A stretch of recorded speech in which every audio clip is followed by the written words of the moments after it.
The carriage wheels crunched against the frozen gravel drive with a sound like breaking bones, and Lady Catherine Winthrop drew her fur-lined cloak tighter against the January cold that seemed to seep through the very walls of the approaching edifice. Ashmore Hall rose before her like a monument to faded glory, its grey stone facade weathered by centuries of English winters, its windows reflecting the pale afternoon light with all the warmth of polished steel. She had studied her reflection in those same windows during her brief courtship, if one could call 3 formal meetings arranged by solicitors a courtship, and had seen in them the truth she had tried so desperately to ignore. She was not coming here as a bride cherished and chosen, but as a transaction completed, a ledger balanced, a solution to problems spoken of only in hushed tones behind closed doors. The estate grounds stretched endlessly in every direction, barren trees clawing at the colourless sky, the gardens long surrendered to winter's grip, and Catherine thought how fitting it was that she should arrive in this season of death and dormancy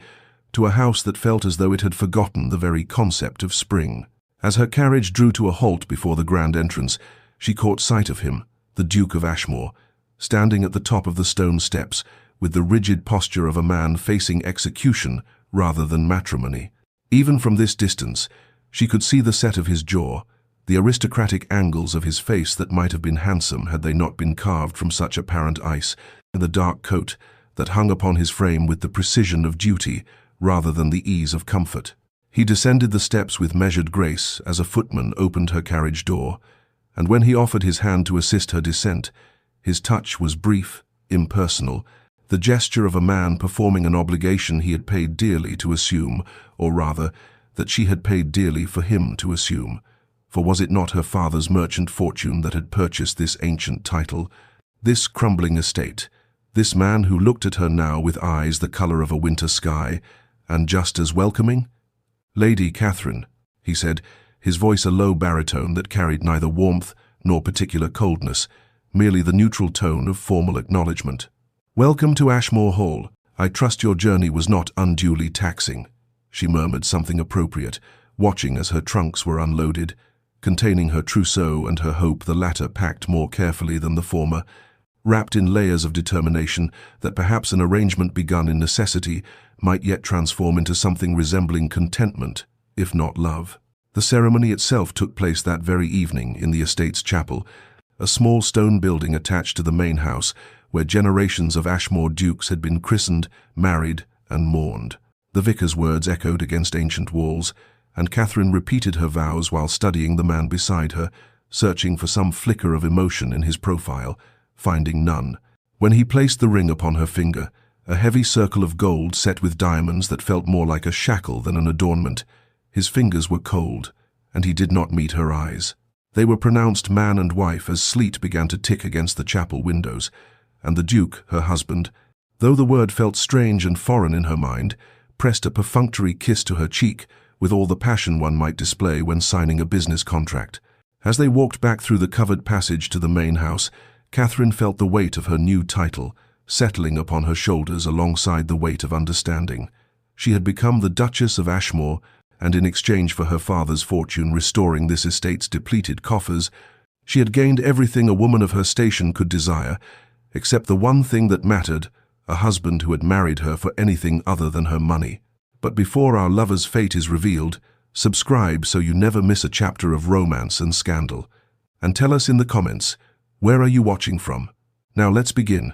Weeks passed in a silence so profound that Catherine began to measure time not by the calendar, but by the hollow echo of her own footsteps, traversing the endless corridors of Ashmore Hall, each room she explored, revealing further evidence of the decay. Her father's money was meant to arrest wallpaper, peeling like skin from ancient walls, furniture draped in cloth like corpses awaiting burial, portraits of stern-faced ancestors whose eyes seemed to judge her merchant blood as insufficient payment for their descendants' pride. The Duke attended to estate business with a dedication that seemed designed specifically to avoid her presence, appearing only for dinner each evening, where they sat at opposite ends of a table long enough to seat 20, making stilted conversation about the weather, the quality of the meal, anything except the yawning chasm between them that no amount of polite discourse could bridge. She tried, in those early weeks, to engage him in discussions of substance, asking about the estate's history, expressing interest in his plans for its restoration, offering observations about improvements that might be made, but each attempt met with the same courteous deflection, his answers brief and formal, his attention already drifting toward whatever ledger or correspondence awaited him in his study, until she learned to remain as silent as he preferred, pushing food around her plate while the candles burned low and the servants moved like ghosts between them. The household staff regarded her with a pity that burned more than any open disdain could have, their kindness somehow emphasizing her isolation rather than alleviating it.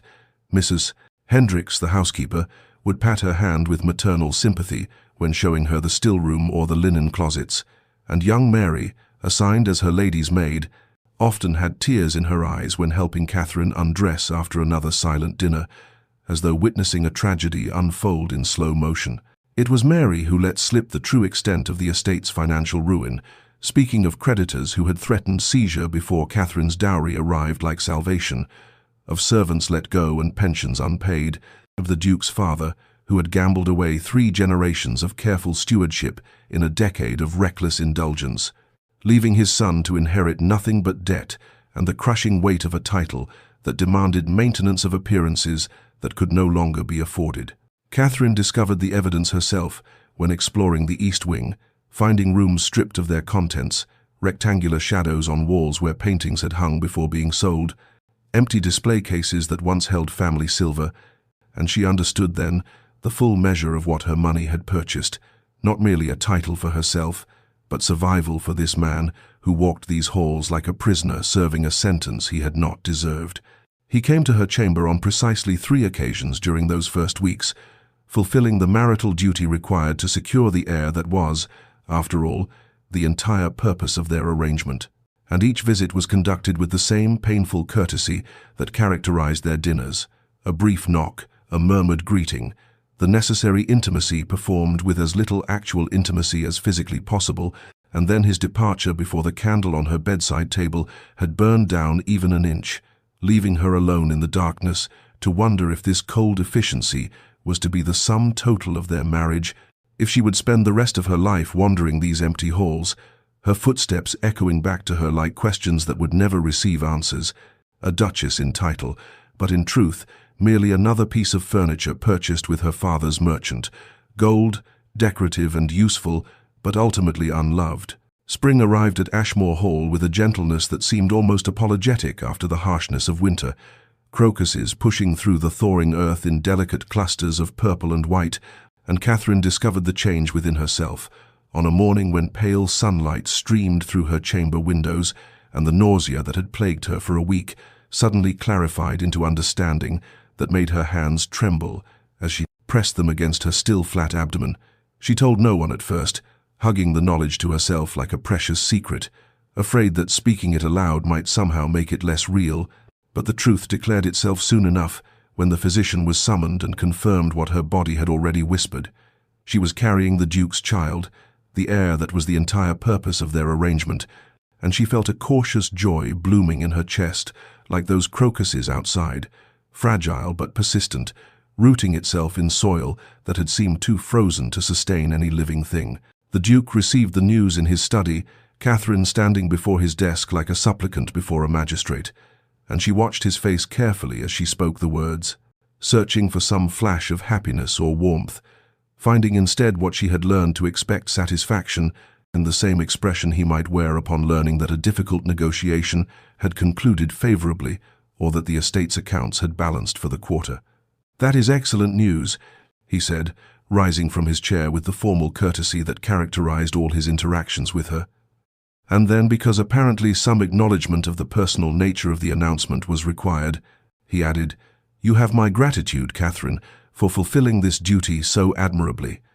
Duty, always duty, the word that governed every aspect of their existence together, and she nodded and murmured something appropriate, while that fragile joy in her chest curled inward protectively, and she understood that whatever happiness she found in motherhood would have to be sufficient unto itself, independent of any hope that this child might bridge the chasm between herself and the man who had sired it. She threw herself into preparations with a determination that bordered on desperation, claiming the nursery in the south wing as her province, and overseeing its complete transformation from the dusty abandonment in which she had found it, ordering new wallpaper printed with cheerful pastoral scenes, selecting furniture from catalogues that Mary brought from the village, spending hours embroidering tiny gowns with stitches so small and precise they seemed like prayers worked in thread. The household staff rallied around her preparations with an enthusiasm that felt like balm to her isolation. Mrs. Hendricks contributing family christening gowns from her own children's infancy, the groundskeeper bringing in a wooden cradle he had carved during the long winter evenings, and Catherine found herself crying over these kindnesses from servants who treated her with more genuine affection than her own husband had ever displayed. Yet there were moments, small, indefinable moments, that she hardly dared acknowledge even to herself, when she would look up from her embroidery or her consultations with the carpenter about shelving for the nursery and find the Duke standing in the doorway, his expression unreadable, watching her with an intensity that made her breath catch before he would notice her, notice and retreat behind that impenetrable wall of formal politeness, leaving her to wonder what thoughts moved behind those winter sky eyes, what judgments or observations, or perhaps even feelings he kept locked away where she could never reach them, and whether the child growing within her might somehow, impossibly, transform this arrangement of convenience into something that resembled the marriage she had once foolishly hoped to find. The Duke began appearing at Catherine's door with an frequency that would have seemed attentive had she not understood its true motivation. His inquiries about her health and comfort delivered in that same formal tone that characterized all their interactions, yet the very fact of his presence, twice daily now, sometimes more, represented such a departure from the studied avoidance of their first months together that Catherine found herself both grateful and guarded. Grateful because the loneliness of those early weeks had been crushing, and any human connection, even one rooted in concern for the heir rather than herself, provided relief from the isolation, yet guarded because she had learned through painful experience not to mistake duty for genuine feeling, not to read warmth into courtesy or care into obligation. He would inquire whether she had rested well, whether the physician had been satisfied with her progress, whether she required anything for her comfort, and she would answer with matching formality that yes, she had slept adequately. Yes, the physician expressed satisfaction. No, she required nothing beyond what had already been provided, and then they would stand in awkward silence until he bowed slightly and took his leave. The entire exchange, conducted with the stilted precision of a diplomatic negotiation, yet even in these brief encounters, Catherine began to notice small details that troubled the careful boundaries she had drawn around her heart, the way his eyes would linger on her face as though searching for some sign of distress she might not verbally acknowledge, the tension in his shoulders that suggested his concern was not entirely the detached interest of a man monitoring a valuable investment, and the half-aborted gesture when she once stumbled slightly on the threshold, his hand moving toward her elbow before he caught himself and resumed his formal posture. She found him in the nursery one evening as April surrendered to May, discovered him standing before the window where the last light gilded the pastoral wallpaper she had so carefully selected, and the shock of finding him in this space she had claimed as peculiarly her own made her pause in the doorway, suddenly conscious of the intimacy of this room with its half-finished embroidery draped over the chair and the tiny gowns laid out on the dressing table for her inspection. "Your Grace," she said, and he turned with an expression she could not quite interpret, something almost vulnerable in his face before the familiar reserve descended like a curtain. "Forgive the intrusion," he said, though he made no move to leave, his gaze traveling over the transformations she had wrought in this space, the evidence of her hopes made manifest in fabric and furniture and careful decoration. "I wished to see. That is, I wanted to ensure that everything was adequate." The word hung between them, so insufficient for what surrounded them, and Catherine moved into the room slowly, as one might approach a skittish horse, afraid that any sudden movement might send him fleeing back to the safety of his study and his ledgers. "It is more than adequate," she said quietly, and then, because something in his face invited honesty, added, "It is everything I could wish for our child." She saw him flinch slightly at the possessive pronoun, "our child," as though the words carried weight he had not anticipated, and for a moment something passed between them in that golden light, something that felt almost tender, a recognition that whatever the nature of their arrangement, they were bound together in this creation of new life. But then he cleared his throat, and the moment fractured like glass, and he was bowing again, murmuring something about not disturbing her further,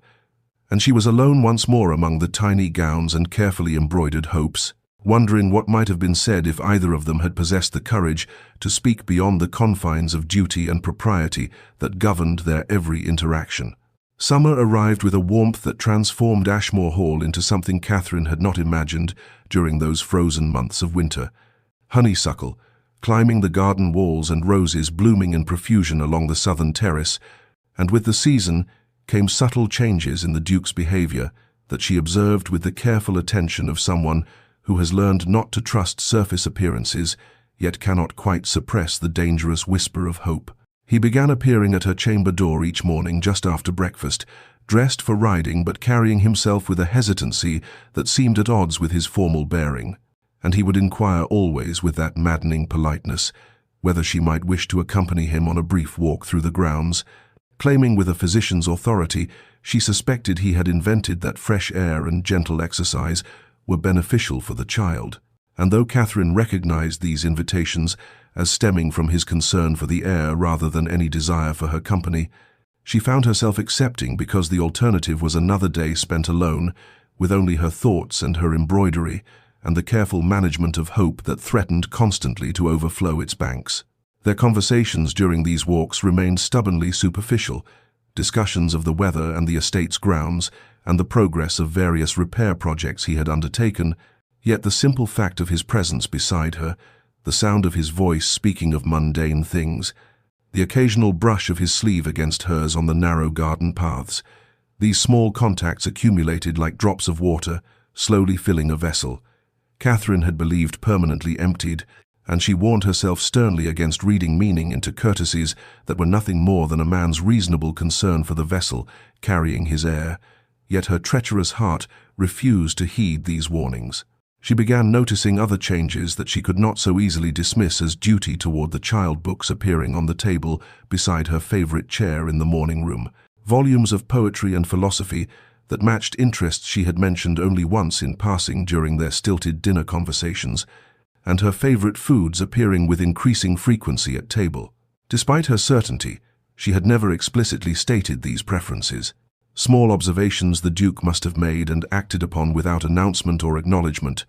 gestures so subtle she might have imagined them were it not for their accumulation. The household staff had surely noticed these shifts as well, Mrs. Hendricks permitting herself a small smile when Catherine mentioned the books, Mary humming cheerfully as she arranged Catherine's hair, and Catherine wanted to warn them all against hope,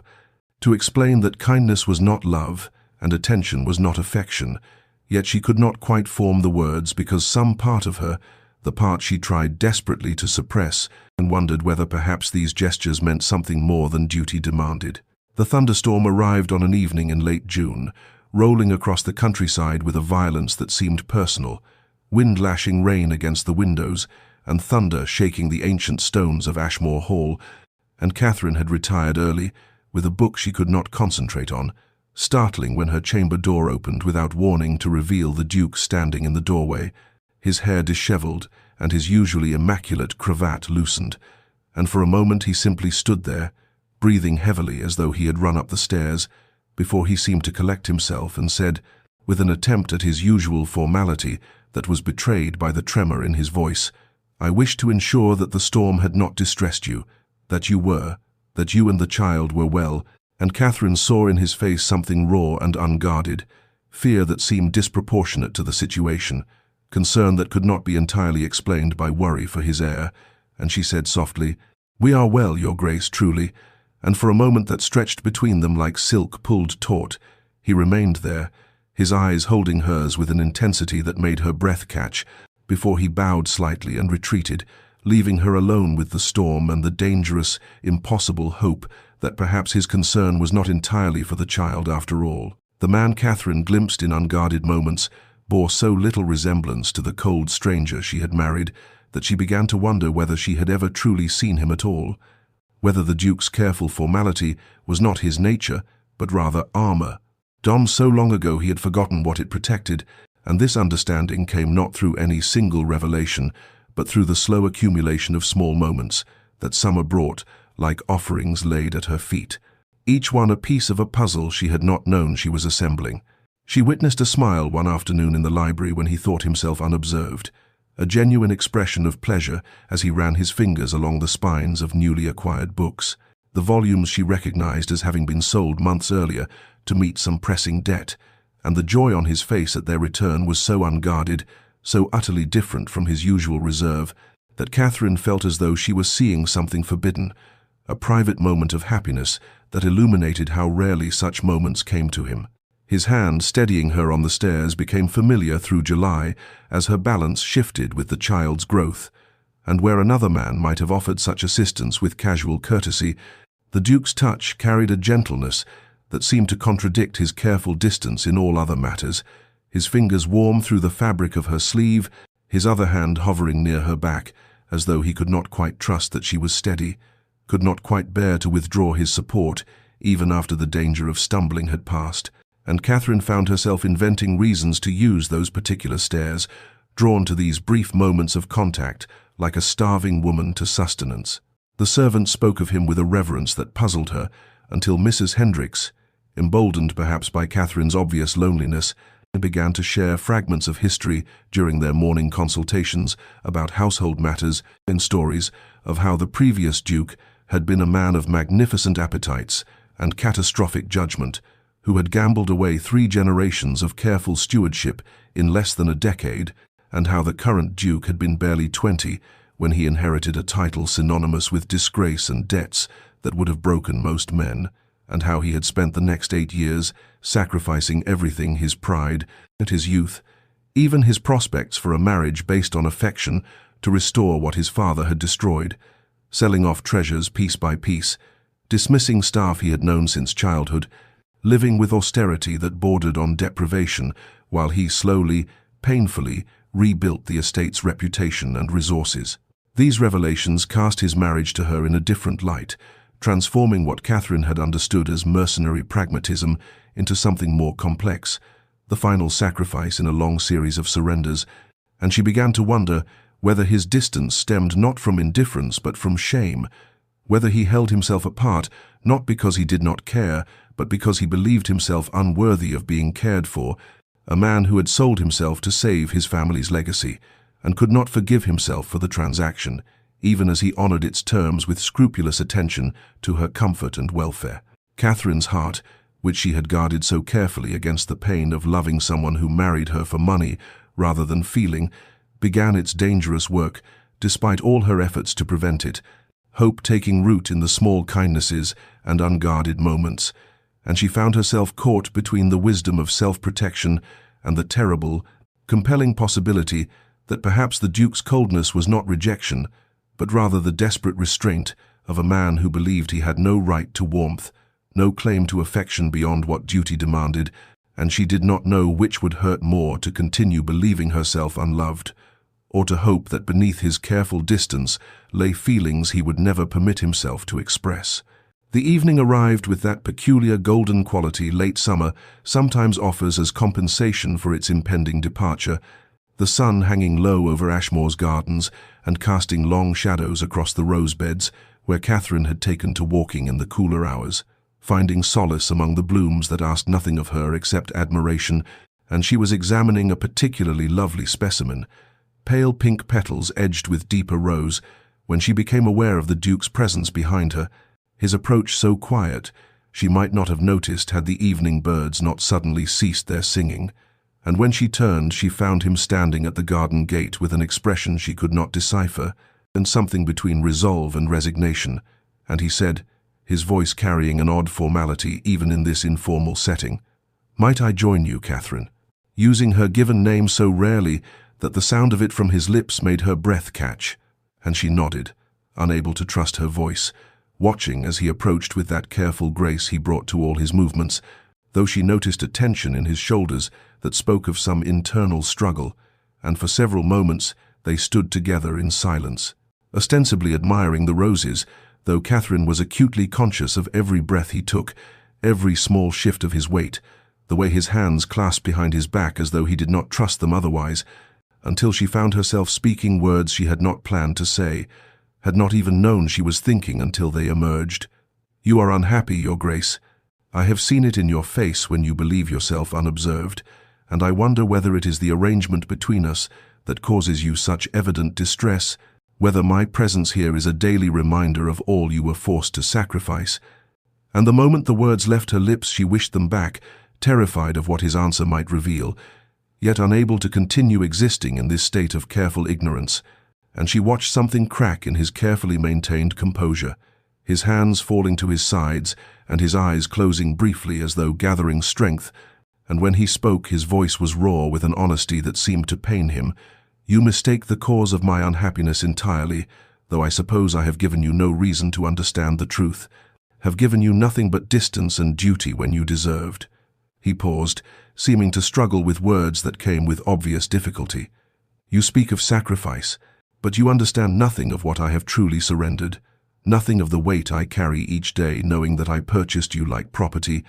that I took a woman of grace and kindness and intelligence and reduced her to a transaction, that I married you for your father's fortune and in doing so forfeited any right to anything beyond what our arrangement stipulated." And Catherine stood frozen, hearing in his words not the confession she had expected, but something far more complex,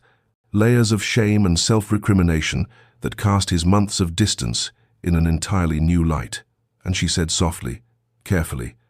"You speak of forfeited rights, but I do not understand what you believe you have surrendered beyond what any arranged marriage entails." And he laughed then, a sound utterly without humor, bitter and self-mocking, and said, "I have surrendered the right to hope that you might ever see me as anything other than the man who needed your money badly enough to marry you for it. The right to imagine that your kindness toward me stems from anything but duty or perhaps pity. The right to," and here his voice dropped so low she had to lean closer to hear, "the right to love you as I have come to do, hopelessly and completely, and with full knowledge that I can never deserve such love returned." And the words hung between them in the golden light, impossible and transformative, and Catherine felt the world tilt and resettle, everything she had understood about their marriage revealing itself as incomplete, and she saw in his face the vulnerability of absolute exposure, the terror of having revealed what he had clearly never intended to confess. And then he was withdrawing, physically and emotionally, stepping back and saying with a desperate attempt at his usual formality, "Forgive me, I should not have spoken so. I have distressed you when you require peace and calm for the child's sake. Please forget my words. I will." But Catherine reached for his hand before he could retreat entirely, her fingers closing around his with a boldness born of sudden understanding, and though she did not yet trust herself to name what she felt, what was blooming in her chest like the roses surrounding them, she held his gaze and said, "Do not ask me to forget what may be the only true words you have ever spoken to me." And they stood there as the sun descended, and the garden grew cool around them,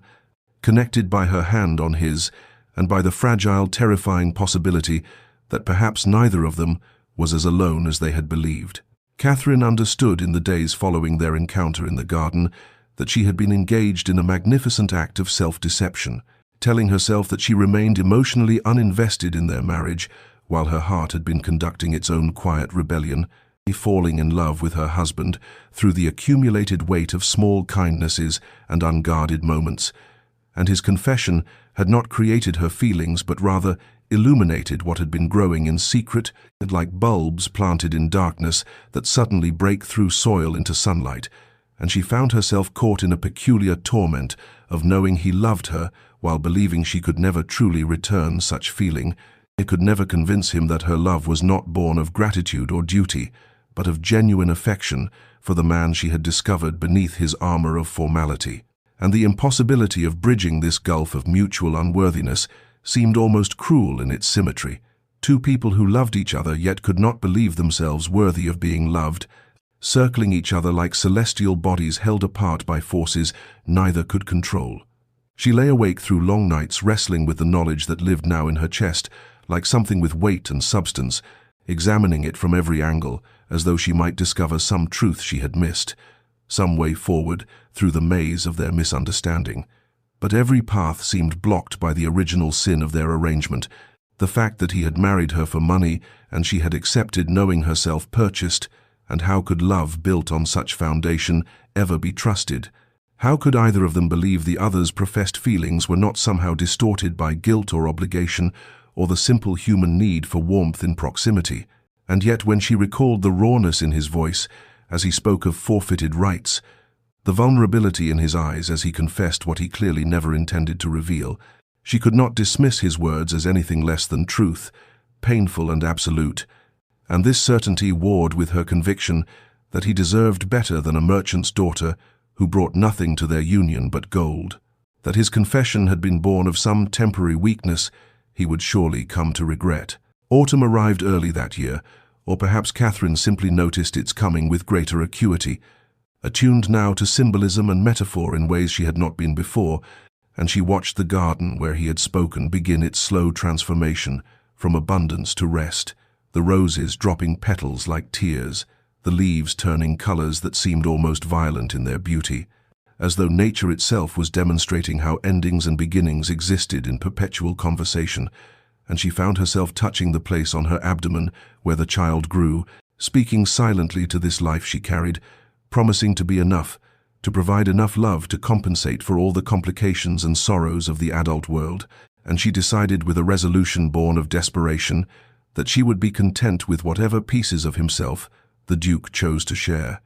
that she would not burden him with her own impossible feelings, that friendship and partnership would be sufficient, even as her traitorous heart insisted otherwise, whispering that perhaps, given time and patience, they might find their way through the labyrinth of shame and unworthiness into something resembling grace, though she did not permit herself to hope too openly, did not dare to imagine a future where love existed without the shadow of their arrangement, darkening every tender moment. And so she moved through the shortening days with this knowledge held close and secret, loving him quietly while he loved her from his own careful distance, two people bound by law and circumstance, and the child growing between them, caught in a tragedy of their own making, unable to bridge the small, impossible space that separated lonely from beloved. The change came on a morning when autumn had fully settled over Ashmore, the air carrying that particular crispness that spoke of summer's absolute surrender,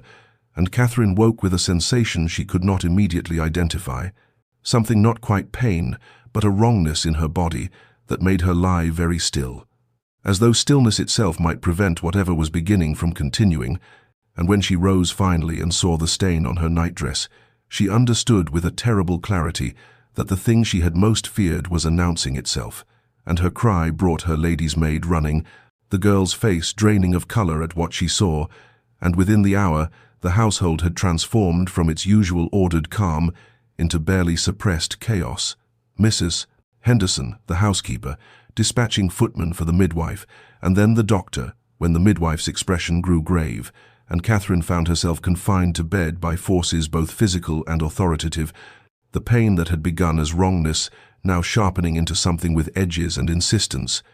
And through the fog of her mounting fear, she became aware of the Duke's presence, not in her chamber where propriety forbade him, but in the corridor beyond, and she could hear his voice though not his words, the tone of it carrying a barely restrained urgency that might have comforted her had she not been so terrified. And the midwife spoke in soothing platitudes that fooled no one, her capable hands performing examinations while her face revealed what her words concealed, and the doctor, when he arrived, brought with him an air of grave concern that settled over the room like a pall, and he conferred with the midwife in whispers Catherine strained to hear but could not decipher, and all the while the wrongness in her body intensified, and her child, who had been moving with such vigorous life, now ominously still, and she found herself bargaining with God or fate, or whatever force governed such things, promising anything, everything, if only this could be stopped, if only she could return to yesterday when her greatest concern had been the impossible distance between herself and her husband. And she heard through the door the Duke's voice rising in a tone she had never heard from him, demanding to be admitted, demanding to know what was happening, and Mrs. Henderson's firm refusal, followed by his acquiescence, though she could hear his pacing, the steady rhythm of his boots on the corridor floor, like a heartbeat external to her own body, And as the day wore on and the autumn light through her windows turned from gold to grey, the sky darkening with clouds that built themselves into towers of slate and iron, and the wind began to rise, pressing against the old windows until they rattled in their frames, and the first drops of rain struck the glass like accusations, and Catherine understood that nature itself was reflecting the catastrophe unfolding within her body, the storm gathering outside mirroring the one tearing through her flesh, and she could hear the servants moving through the house with hushed urgency, their whispers carrying through walls that seemed suddenly thin as paper, and still the Duke paced beyond her door, his vigil unbroken, and once when she cried out he tried again to enter, and she heard the doctor's stern refusal, and then his voice, ragged with something that might have been anguish, saying, "Tell her I am here, tell her I am not leaving." And the words reached her through her fear and pain like a lifeline thrown across dark water,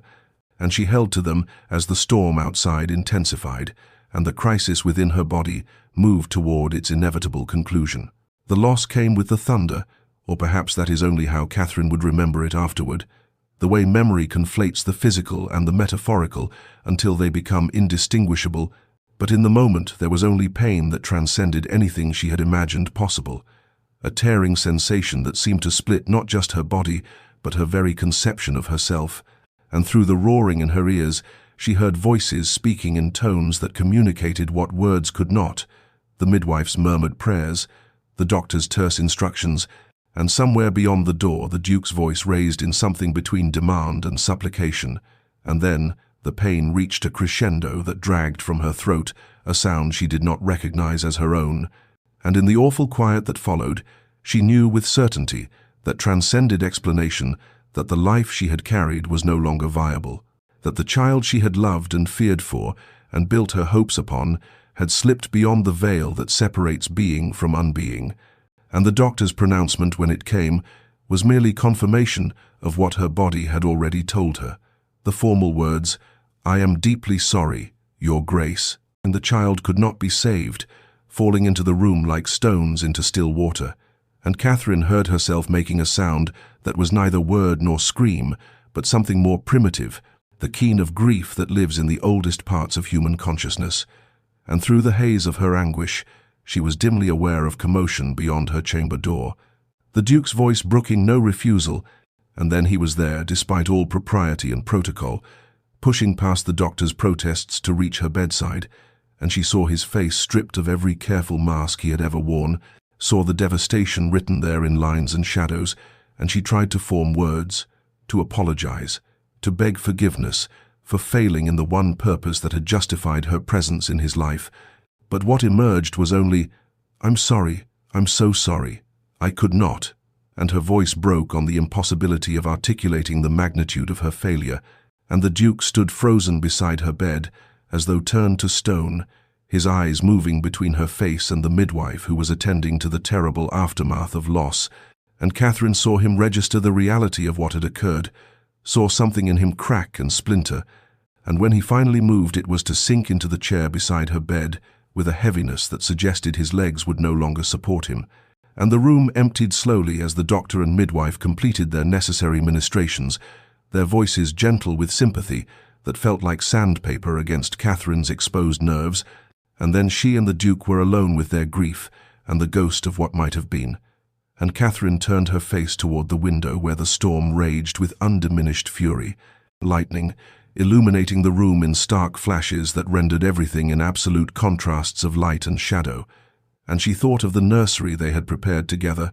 the small clothes folded in drawers, the cradle that would remain forever empty. And fresh tears came, though she had believed herself incapable of producing more, and she whispered again into the darkness, punctuated by thunder, "Forgive me, I have failed you, I have failed in everything," her words barely audible but carrying in them the weight of absolute desolation, the certainty that she had lost not only the child but any claim to her husband's regard. And the Duke sat motionless beside her, his silence more terrible than any recrimination could have been. Catherine woke in the grey light of dawn to find the Duke still in the chair beside her bed, his evening clothes rumpled, his cravat loosened, his face bearing the marks of a sleepless night, and she realized with dull surprise that he had not left her chamber at all, that he had maintained his vigil through the entire dark hours, while she had drifted in and out of fevered sleep, haunted by dreams of empty cradles and accusatory silence, and when he saw her eyes open, he leaned forward with an intensity that startled her, asking after her pain, her needs, summoning her maid with a peremptory gesture that sent the girl scurrying to fetch water and fresh linens. And through the days that followed, as her body began its slow physical recovery, while her spirit remained shattered, the Duke did not leave except when propriety absolutely demanded it, and even then he stationed himself in the adjacent sitting room where she could hear him pacing, a caged restlessness that spoke of torments she could not fathom, and when she tried to apologize again, the words tumbling from her in broken fragments about her failure and unworthiness, he cut her off with a sharpness that was almost violence, saying, "You will not speak so, I forbid it," his voice raw with something she could not identify, and she retreated into confused silence, unable to reconcile his presence with what she had expected, which was abandonment, or at best, the cold fulfillment of duty. And as the second day became the third and then the fourth, his devoted attendance continued unabated, and she found herself watching him with bewildered incomprehension, this man who read to her from books he somehow knew she loved, who held the cup while she drank because her hands trembled too badly to manage it herself, who dismissed the servants so he might tend to her comfort with his own hands, in gestures that defied every convention of rank and propriety, and finally on the fifth day, when her strength had returned enough for coherent thought if not for hope, she gathered her courage and spoke the truth that had been growing in her mind like a terrible certainty, saying, "You should send me away. I have proven myself unequal to the purpose for which you married me. I cannot give you the heir you require." And she watched his face as she spoke, watched for the relief or agreement that would confirm her worthlessness. But instead, she saw his expression transform into something almost savage, and he rose from his chair with such abruptness that it scraped against the floor, and he moved to the window where he stood with his back to her, his shoulders rigid, his hands gripping the windowsill until his knuckles whitened.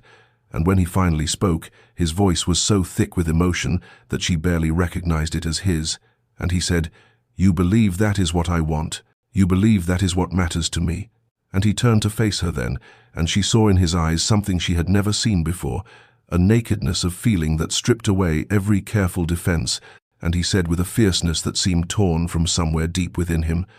"I care nothing for the heir. Do you understand me? Nothing. When I thought I might lose you, when I stood outside that door listening to your suffering and could do nothing, I would have traded this estate, this title, everything I possess, for your safety." And Catherine stared at him in absolute incomprehension, unable to process words that contradicted everything she had believed about their arrangement, about his feelings, about her place in his life. And she whispered, "I do not understand," and saw something like anguish cross his features as he moved back to her bedside and sank into the chair, as though his legs would no longer support him. And he said more quietly, but with no less intensity, "No, I see that you do not, and perhaps that is my failure, that I have hidden myself so well you cannot see what has become so devastatingly clear to me." Catherine lay against her pillows, watching him with eyes that still held the glazed quality of grief and exhaustion, and she said with the terrible honesty that comes when one has lost everything and therefore has nothing left to protect, "You need not pretend such concern. I understand the nature of our arrangement. I have always understood it, and I release you from any obligation to feign emotions you do not feel." And she saw him flinch, as though she had struck him, saw something in his expression that looked almost like pain, and he rose abruptly and moved to the window again as though he could not bear to face her while speaking. And when his words came, they were low and rough, scraped raw by emotion he no longer attempted to contain, and he said, "You understand nothing, Catherine, nothing at all, and that is my fault, my failure, because I have been a coward who hid behind duty and propriety, when the truth is that somewhere between the spring, when you told me of the child, and the summer when we walked in the gardens, everything changed for me. Duty became something else entirely, became devotion, became a feeling I had no right to claim and did not know how to express." And Catherine felt her heart begin to pound with a painful intensity, felt the careful walls she had built around her hope beginning to crack. But she could not allow herself to believe, could not survive the devastation of misunderstanding him. And she whispered, "What are you saying?" and he turned from the window to face her, and she saw that his eyes were bright with unshed tears. This man who had seemed carved from marble when first she met him, and he said, "I am saying that when I stood outside that door listening to you suffer, when the doctor emerged with his grave face and I thought for one terrible moment that he would tell me you were gone, I knew with absolute clarity that losing the child was not what terrified me. It was losing you, Catherine, you. And I realized then what I had been too blind or too stubborn to admit before, which is that I love you. I love you with an intensity that unmakes me, that renders every careful defense I ever constructed utterly meaningless." And the words fell into the room like stones into still water, sending ripples through everything Catherine had believed about their marriage, about his feelings,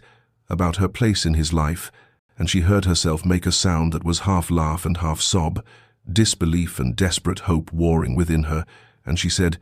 "But you married me for my dowry, for the estate. You needed an heir. You never wanted." And he crossed to her bedside in 3 swift strides and sank to his knees beside her bed, with a lack of regard for dignity that spoke more clearly than any words could. And he took her hand in both of his, and she felt the tremor in his fingers, and he said, "Yes, I married you for those reasons. I will not lie about our beginning. But Catherine, listen to me. Hear what I am telling you, that somewhere in the months of our marriage, I fell in love with my wife, truly and completely, and I believed myself unworthy of your love in return. Believed you could never feel anything but obligation toward a man who had purchased you so mercenarily, and so I tried to content myself with whatever pieces of yourself you might offer. Tried to hide the magnitude of what I felt, because I had no right to burden you with it." And Catherine stared at him through tears that blurred his features into soft edges, and she felt something breaking open in her chest, something that was not pain but its opposite, the terrible, beautiful ache of hope vindicated, and she whispered, "You love me?" Making it a question because she needed to hear him say it again, needed the confirmation that this was not fever dream or wishful imagining, and he said with fierce certainty, "I love you, Catherine. I love you more than this estate, more than any title or heir, more than my own life, and losing our child breaks my heart, but losing you would have destroyed me entirely." The days that followed became a period of healing unlike anything Catherine had imagined possible, for the Duke did not retreat behind his formal walls once his confession had been made, but instead remained constantly at her side, a presence both tender and unwavering, and she found herself learning the man she had married as though meeting him for the first time, discovering in their long conversations the depths he had kept hidden behind duty's mask, and he read to her in the afternoons when her strength was still too depleted for much activity, his voice transforming poetry and prose into something intimate,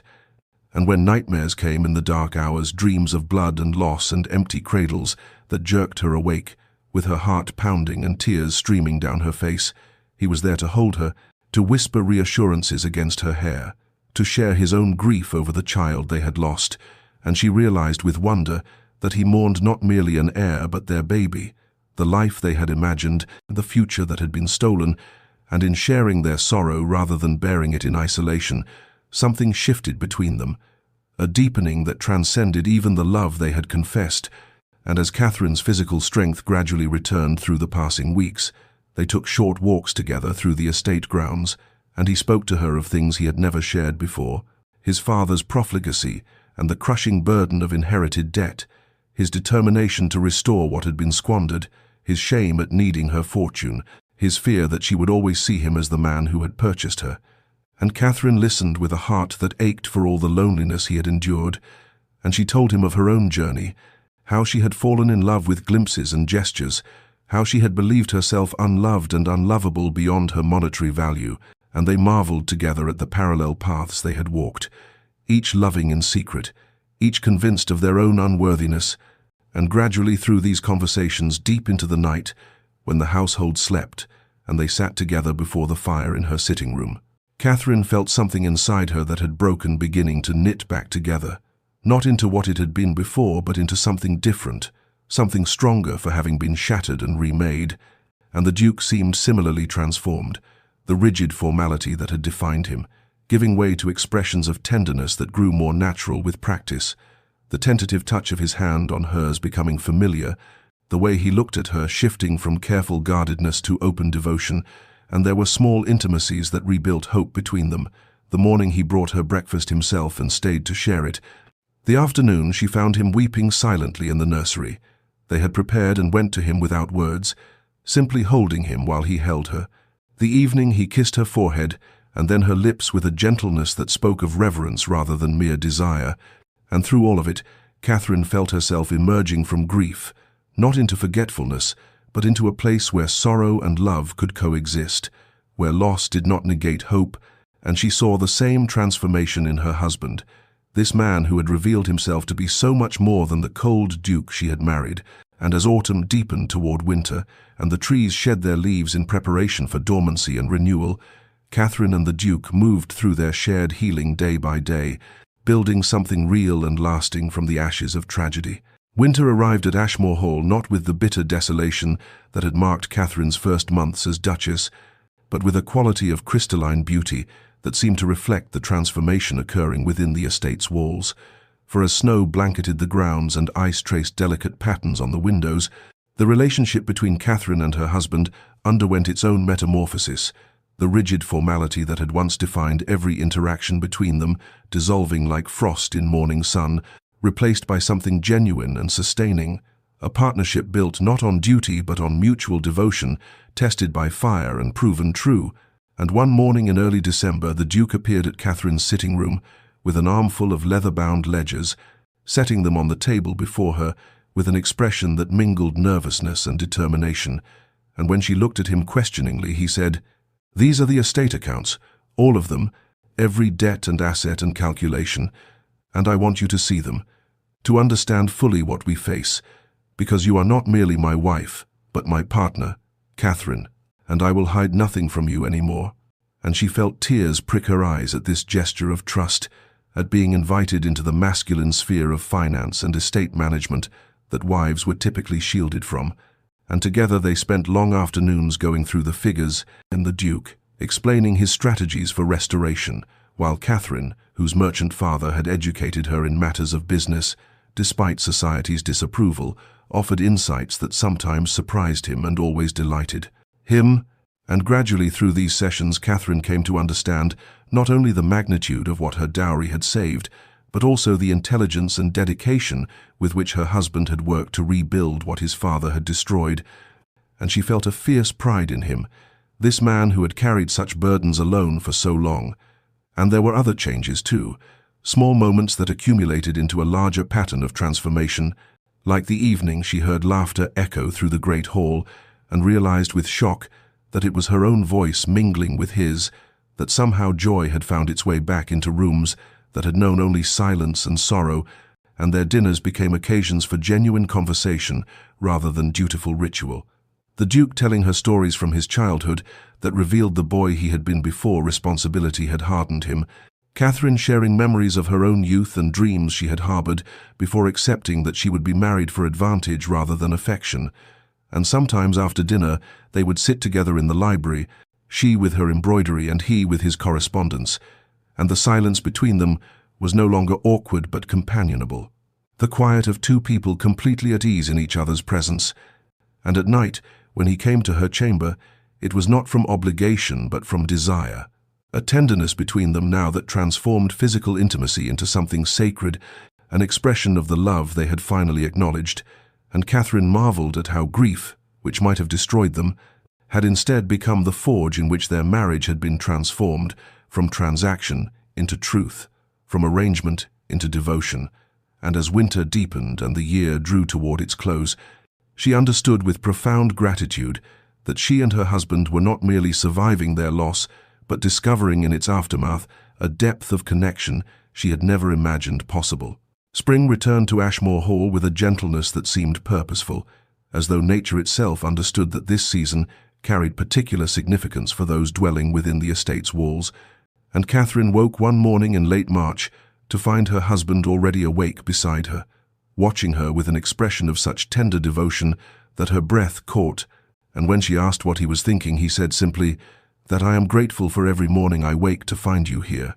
And she understood that he too felt the symbolic weight of spring's arrival, this season that had once brought hope in the form of new life only to end in devastation. and yet now they faced it together, transformed by all they had endured and overcome. And as the days lengthened and warmth returned to the land, Catherine and the Duke spent long hours in conversation about their future,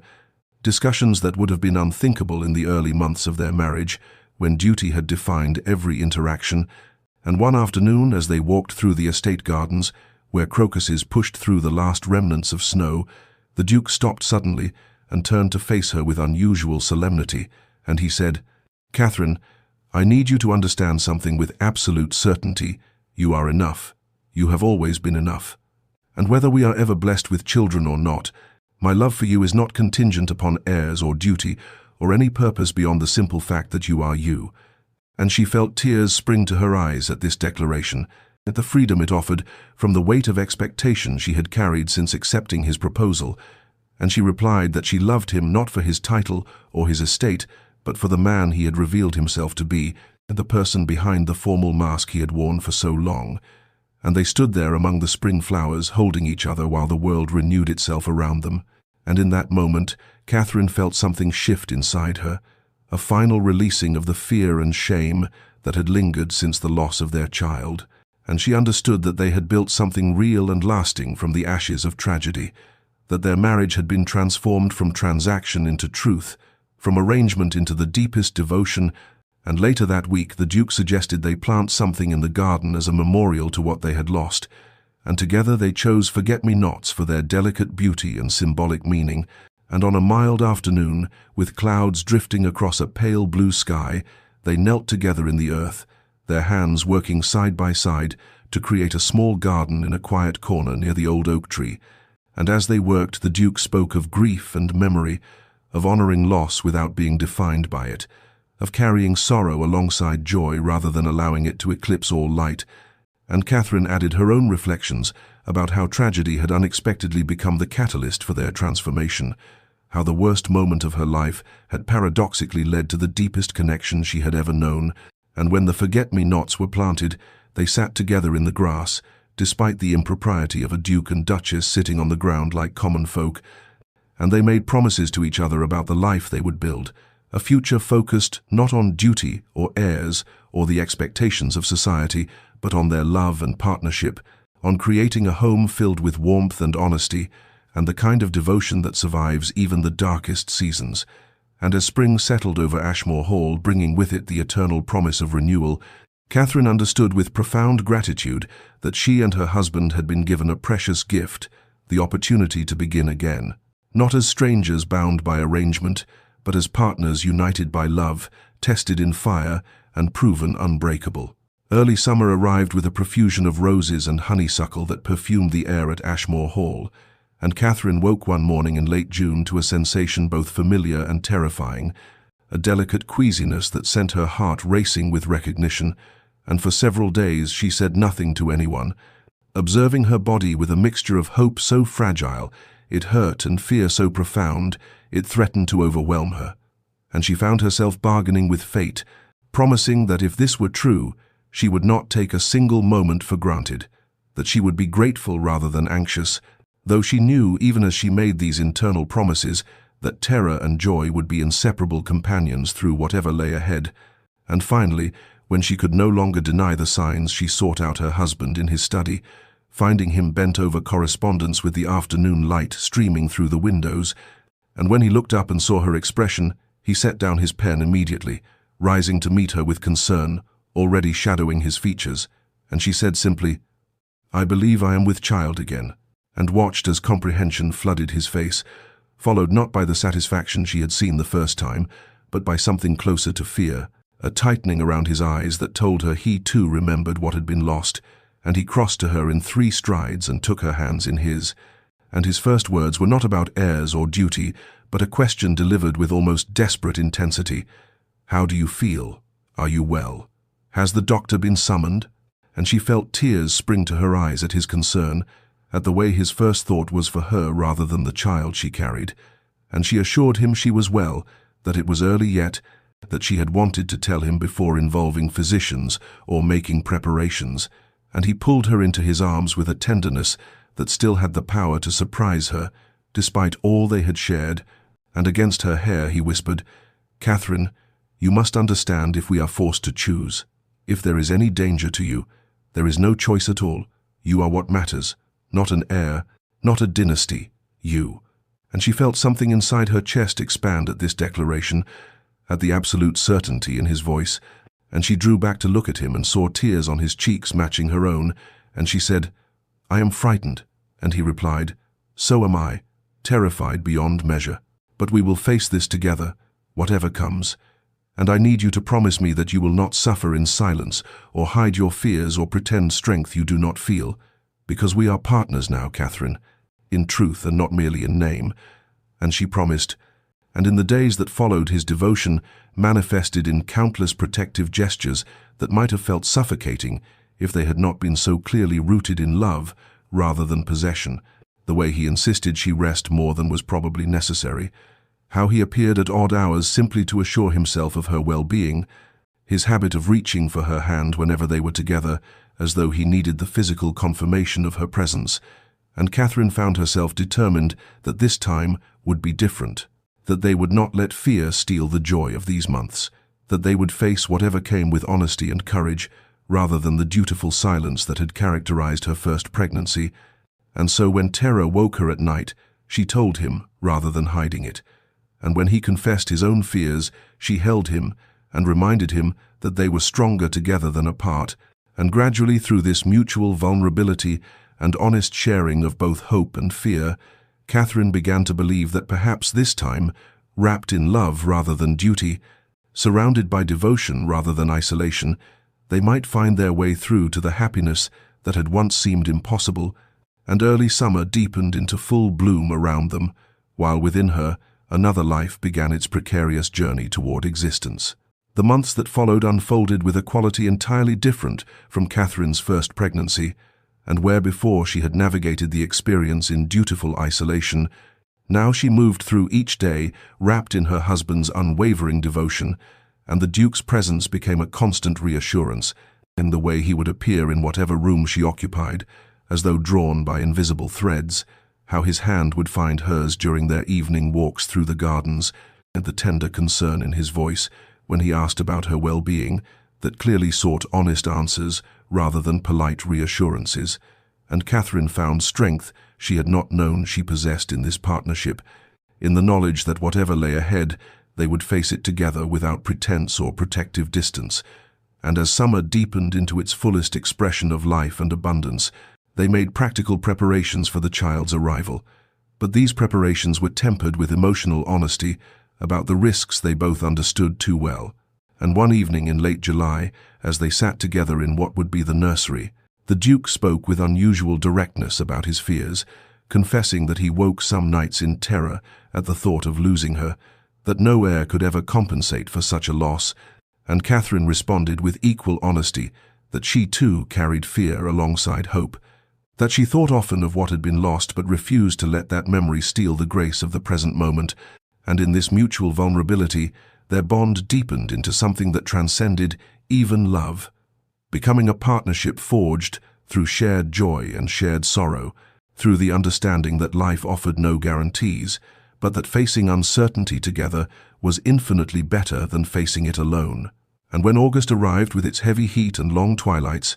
Catherine noticed the subtle changes in her body with gratitude rather than the anxious monitoring that had characterized her first pregnancy, and she felt the first flutters of movement with wonder that she immediately shared with her husband, taking his hand and placing it against her stomach so he too could feel the evidence of life within her, and she watched tears gather in his eyes at this tangible proof of their child, at the miracle and terror of new life. And as the weeks passed, they fell into rhythms of care and connection, morning walks where they spoke of everything and nothing, afternoons when he would read to her while she rested, evenings spent in quiet companionship that required no words, and gradually as summer began its slow transition toward autumn, Catherine felt a shift in her own relationship with fear, understanding that she could not control what would come, but that she could choose how she moved through these months, and she chose hope over anxiety, presence over worry, trust over the illusion of protective detachment. And when the first cool winds of September began to blow through Ashmore Hall, carrying with them the scent of turning leaves and the promise of autumn's arrival, Catherine felt her body tense with memory, remembering too well what had happened when autumn came before. But this time, when she confessed these fears to her husband, he held her close and reminded her that they were not the same people they had been a year ago, that they had been transformed by loss and love, and together they made the conscious decision to honor the approaching season, not with dread, but with acknowledgement that autumn could bring both endings and continuations, that the same season that had witnessed their greatest sorrow might yet witness their greatest joy. And as October arrived with its pageant of color and its crisp mornings and golden afternoons, Catherine and the Duke faced each day with courage drawn from their love, with hope tempered by realism, with the profound understanding that whatever lay ahead they would meet it, not as Duke and Duchess bound by arrangement, but as partners united by devotion tested in fire and proven unbreakable. Late October arrived with mist clinging to the grounds of Ashmore Hall and the last leaves falling from the ancient oaks, and Catherine woke in the early hours of a grey dawn to the unmistakable sensation of labour beginning, a tightening across her belly that sent both anticipation and terror coursing through her veins. And she lay still for several moments, breathing through the contraction, while beside her the Duke slept with one hand resting protectively on her hip, as had become his habit, and when the sensation passed, she gently touched his shoulder, saying his name quietly into the pre-dawn darkness, and he woke instantly with the alertness of someone who had been sleeping lightly, his eyes finding hers immediately as he asked, "Is it time?" And she nodded, watching as he rose swiftly to summon the midwife and doctor, to alert the household staff. And within the hour, her chamber had been transformed into a place of purposeful activity, but through it all the Duke remained at her side despite the midwife's suggestions that he might be more comfortable elsewhere, and he held Catherine's hand through each contraction, his presence an anchor as the hours stretched long and the labour intensified, and there were moments when fear threatened to overwhelm her, when the memories of loss crashed over her like waves, and she gripped his hand with desperate strength, and during these moments he would lean close and remind her to breathe, would tell her she was strong, would promise that whatever happened he was with her and would not leave. And the day passed in a timeless haze of pain and effort, the grey light beyond the windows deepening into afternoon and then evening, and still the Duke remained, his cravat long discarded, his shirt-sleeves rolled back, his face lined with concern and exhaustion that mirrored her own, and the midwife pronounced that things were progressing well, that Catherine was strong, that soon they would meet their child. And as full darkness fell beyond the windows and candles were lit throughout the chamber, Catherine felt the urgent need to push, and the Duke supported her through it, one arm around her shoulders, his voice in her ear providing encouragement and love. And when finally, after one last tremendous effort, she heard the thin, piercing cry of a newborn infant, she collapsed back against her husband's chest, with tears streaming down her face, and the midwife announced with satisfaction, "A daughter, Your Grace, a beautiful, healthy daughter." And Catherine watched through blurred vision as the tiny bundled form was cleaned and wrapped, and then placed in the Duke's arms, and she saw his face transform as he looked down at their child, saw tears spill freely down his cheeks as he examined each tiny feature with wonder, and he whispered, "She is perfect, Catherine, absolutely perfect." And then he was placing the baby carefully in Catherine's arms, and she looked down at the small face, the dark eyes that seemed to look directly at her, the miniature hands that grasped reflexively, and she felt a love so overwhelming it was almost painful. And when she looked up at her husband, she saw the same emotion reflected in his expression, and he leaned down to kiss her forehead with infinite tenderness, saying, "Thank you, my love. Thank you for this gift, for your courage, for surviving, for being here, for everything." And Catherine reached up to touch his face, her own tears mingling with his, and she replied, "We did this together." And as the household staff quietly celebrated below, and the midwife went about her final ministrations, and their daughter slept peacefully between them, Catherine and the Duke sat together in the candlelit chamber, their hands intertwined, their hearts full of gratitude and joy and relief, knowing that they had been given a grace they would never take for granted, that from sorrow had come this perfect joy, that their love had been tested and proven unbreakable,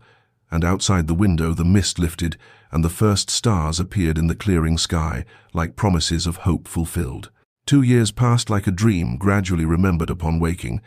and Ashmore Hall in early spring bore almost no resemblance to the cold, crumbling estate that Catherine had first entered as a nervous bride, for now sunlight seemed to fill every corridor, flowers bloomed in vases on tables that had once stood bare, and the sound of laughter echoed through rooms that had known only silence for so many years. And on a bright April morning, Catherine stood in the nursery doorway, watching her husband sit on the floor with their daughter Eleanor,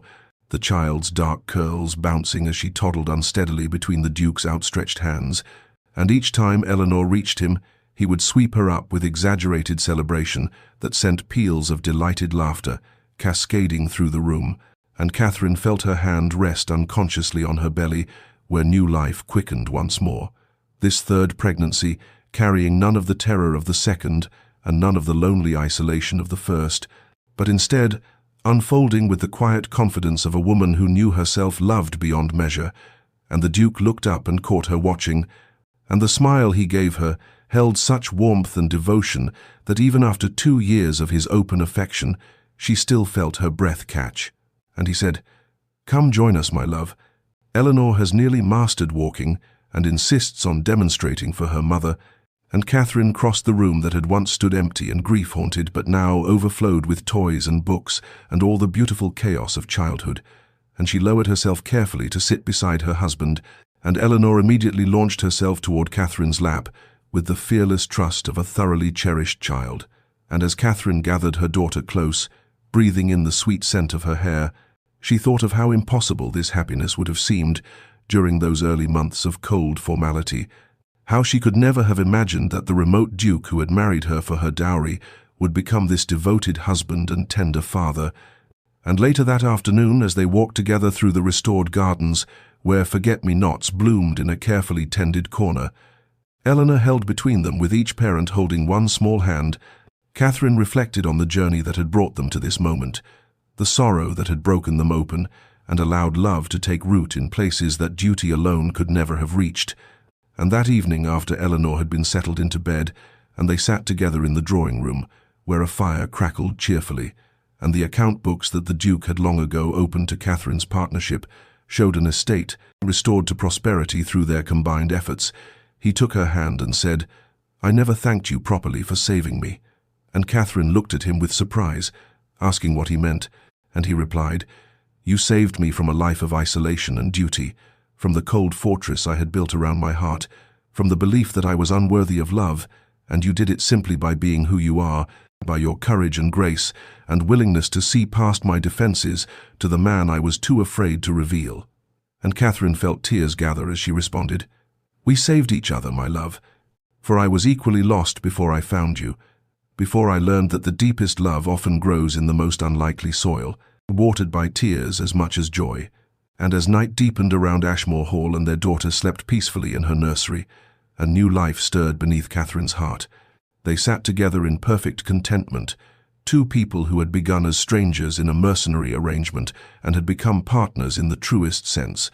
their love forged through patience and tested by sorrow, and emerging stronger and more beautiful than either had dreamed possible. The years continued to unfold with the gentle grace of seasons turning, and Catherine and the Duke grew old together at Ashmore Hall, surrounded by children and eventually grandchildren, their love deepening with each passing year into something so fundamental it became as necessary as breathing. And on quiet evenings they would sometimes walk through the restored gardens and pause by the forget-me-nots that returned faithfully each spring, remembering the child they had lost and acknowledging how that grief had cracked them open in ways that allowed true intimacy to take root. And it was during one such evening, as twilight painted the sky in shades of lavender and gold, that Catherine turned to her husband and said, "I would not change a single moment of our journey, not even the darkest parts, for they made us who we are." And he had squeezed her hand in silent agreement, both of them understanding that the most profound transformations often occur in the crucible of shared sorrow. Dear listener, perhaps you find yourself in circumstances that seem barren of hope. Perhaps you face arrangements of necessity rather than choice. Perhaps you have known loss that makes you question whether joy will ever return. And if so, then let this story be a gentle reminder that love often arrives not with trumpets and fanfare, but in the accumulated small moments of choosing to remain present, choosing to see beyond surfaces, choosing to risk vulnerability even when every instinct urges protection. The deepest connections are rarely formed in perfect circumstances, but rather in the messy, difficult spaces where two people decide that despite everything, despite disappointment and grief and fear, they will show up for each other with honesty and courage. Catherine and the Duke's love did not erase their sorrow or make their losses somehow worthwhile, for grief is not something to be transcended or traded away, but their willingness to grieve together and to hold each other through the darkness without demanding that either pretend to be stronger than they felt, created a foundation more solid than any built on easier ground. So if you find yourself in a season of waiting, in relationships that feel more transactional than tender, in circumstances that seem designed to break rather than build you, do not despair completely, for you cannot know what transformations time and patience and honest presence might work. You cannot predict when duty might soften into devotion, or when the person you thought you knew might reveal depths that take your breath away. Give yourself permission to hope cautiously, to take small risks, to show fragments of your true self even when you are afraid, and give others the grace to do the same. For we are all carrying burdens invisible to outside eyes, all protecting wounds we fear might never heal, all longing for connection while terrified of the vulnerability it requires. May you find the courage to remain open to unexpected grace. May you discover that the most beautiful things often grow in unlikely soil.